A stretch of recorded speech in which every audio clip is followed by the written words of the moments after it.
반갑습니다. 코리아거래 김혜환입니다. 예, 오늘은 고추처럼 우리 식탁에서 빼놓을 수 없는 양념류 두 가지 오늘 제법법에 대해서 알아보겠습니다.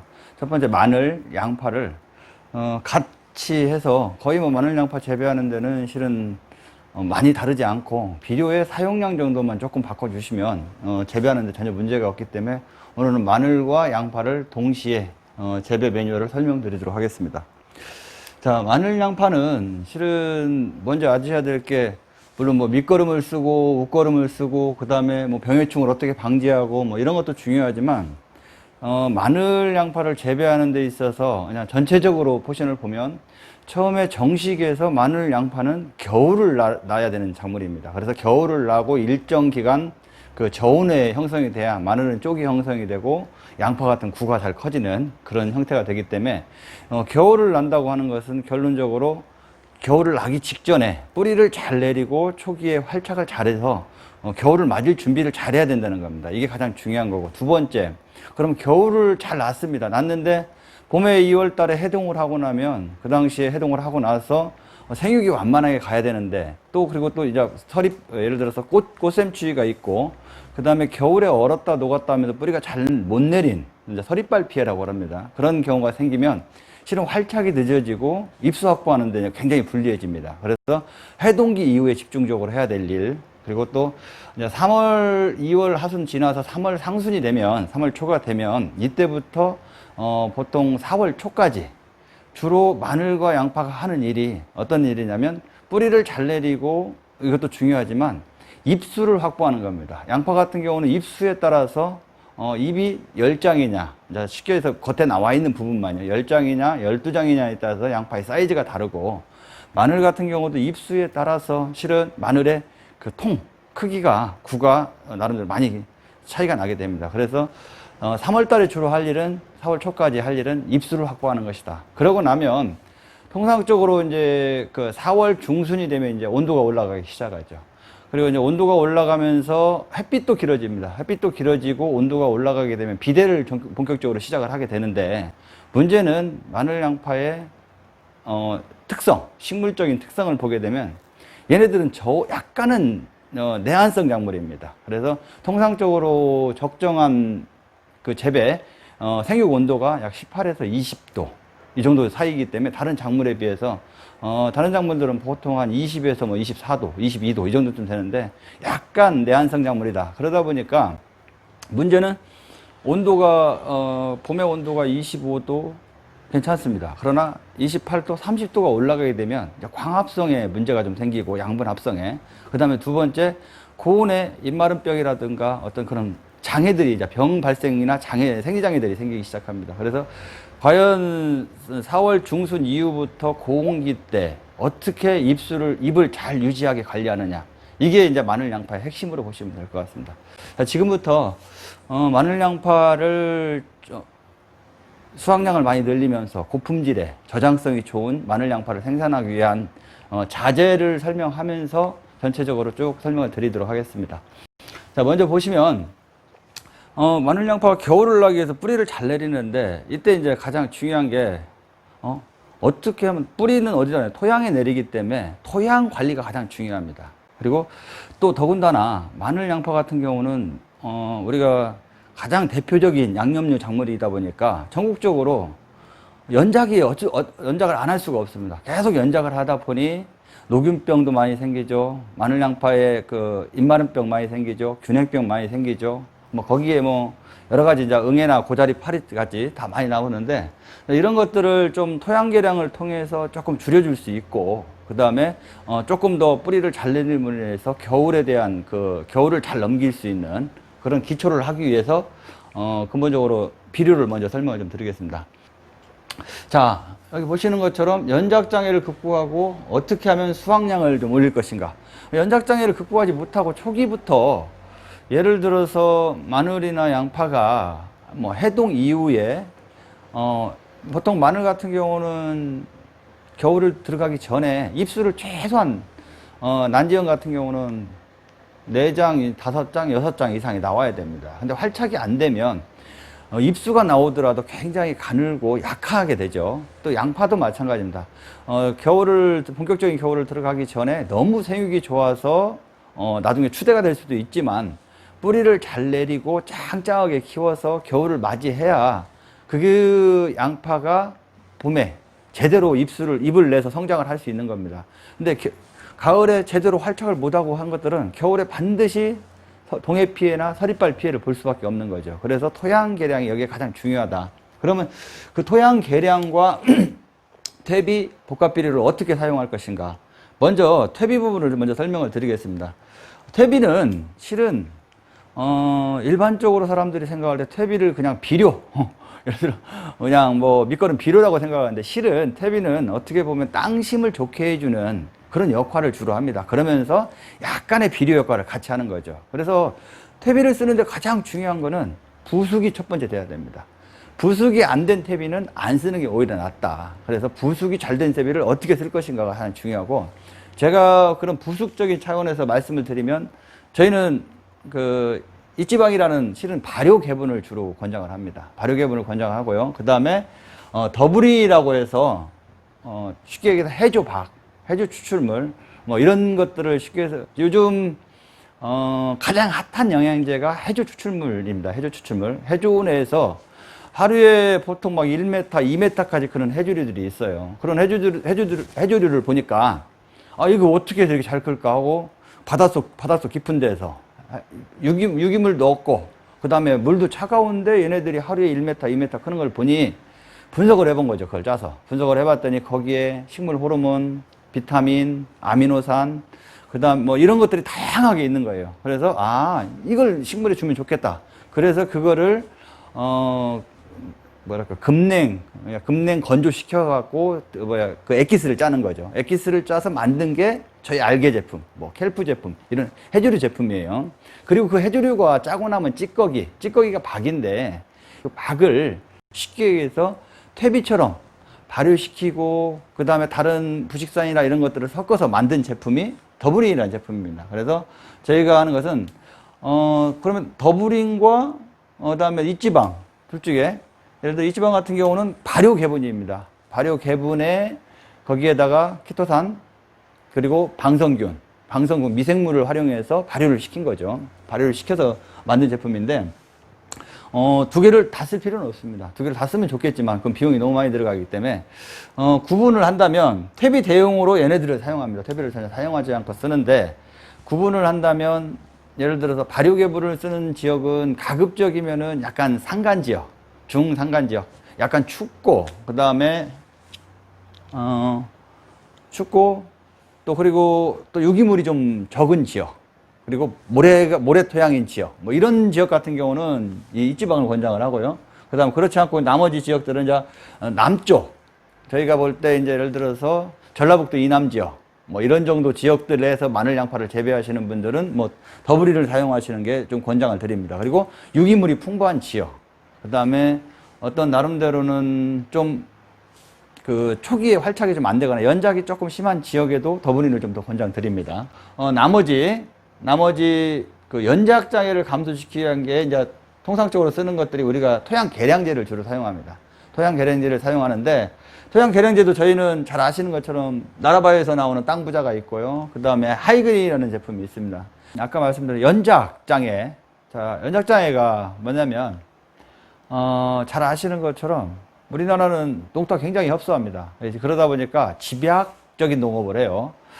이제 뭐 우스갯소리 이런 말이 있습니다. 통상적으로 유럽을 가면 대략 한 90만 평 정도 해야 농사 좀 진다고 그래요. 근데 이제 저쪽 아메리카, 미국 쪽을 가면, 캐나다나 미국을 가면 약 한 300만 평 정도 돼야 농사 좀 찐다고 해서 큰 소리 좀 하고 목에다 힘 좀 줍니다. 근데 우리나라는 10,000평만 해도 농사 많이 짓네 이렇게 나오죠. 근데 문제는 뭐냐, 이 한정된 땅에다가 농사를 짓다 보니, 자, 올해 이쪽 밭에 마늘이나 양파를 심었으면 내년에는 뭐 마늘하고 다른 고추를 심든 아니면 뭐 배추를 심든 뭐 다른 걸 심어줘야 되는데 그렇지 못한 거예요. 땅이 없으니 올해 또 마늘 심어야 돼요. 양파 심고. 그거를 3년 4년 반복하다 보니까 어느 날 녹균병 계속 나와요. 그 다음에 균핵병 나오죠. 불은병 나오죠. 이런 계속 병들이 생기고 벌레도 막 생기고 난리가 아닙니다. 그래서 그런 것들을 통칭해서 거기다가 또 이상한 또 생리장애도 생겨요. 갑자기 안 나오던 뭐 마늘 끝잎이 마른다든지 아니면은 뭐 갑자기 안 나오던 마늘 자체가 그 저희들이 이제 여기는 그 뭐랄까 스폰지 마늘이라고 그래서 뭐 그런 장애도 생기고 뭐 붕구도 나오고 뭐 이런 것들이 이제 생리장애인데 이런 생리장애도 의외로 더 많이 생긴다는 거죠. 이런 것들이. 그래서 그걸 보니까 실은 왜 그런가 하고 보니까 마늘 양파를 오래 심어줌으로 인해서 몇 년을 심습니다.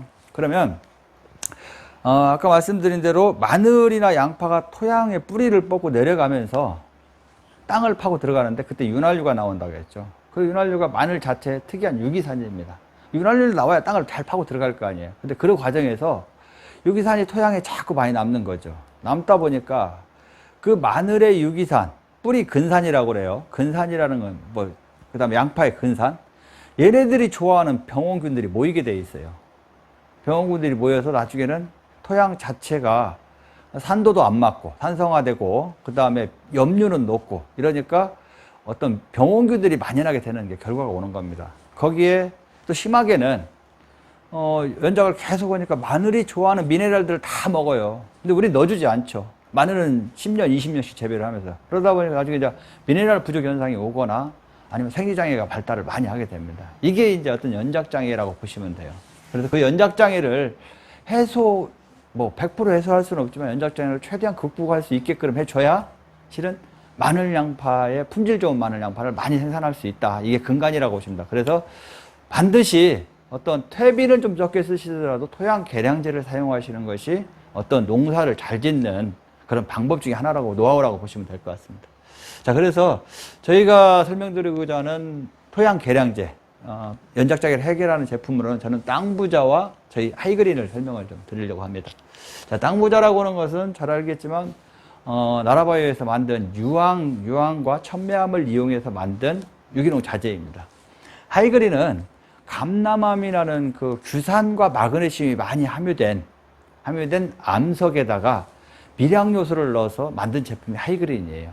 그래서 통상적으로 그 규산, 마그네슘, 유황, 그 다음에 6가지 미량 요소 이렇게 해서 들어가 있는 제품이 하이그린이라고 보면 됩니다.